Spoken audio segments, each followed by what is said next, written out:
ఇదంతా అంటే ఇంత మీరు ఊహించుకోవడం, దీన్ని ఈ ఐడియాని ఇంత దూరం తీసుకెళ్ళడం, మీకు చుట్టుపక్కల మీ పరిసరాల్లో మీరు ఏ గ్రామం నుంచి, చాలా చిన్న గ్రామం నుంచి అని విన్నాను. సో, ఇలా ఇంతటి ఒక డెవలపింగ్ బిజినెస్ ఐడియా ఎలా వచ్చింది మీకు ఇన్‌ఫ్లుయెన్స్? అంటే ఒక సంకల్పంతో వర్క్ చేసుకుంటూ వచ్చాను మేడం. మాది పుల్లయ్య గారి దిబ్బ అనే ఒక చిన్న గ్రామం. హ్మ్.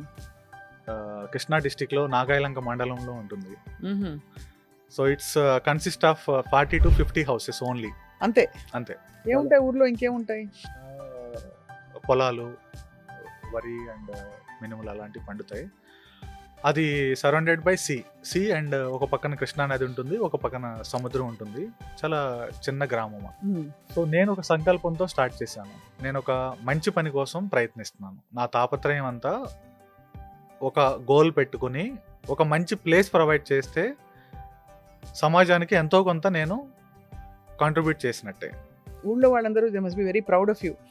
మీరు ఒక చిన్న గ్రామం నుంచి వచ్చి ఇప్పుడు దేశవ్యాప్తంగా ఉండే ఒక కీలకమైన బిజినెస్‌కి మీరు ఒక ఓనర్‌గా ఉండడం అనేది చాలా గర్వకారణం. ఎస్.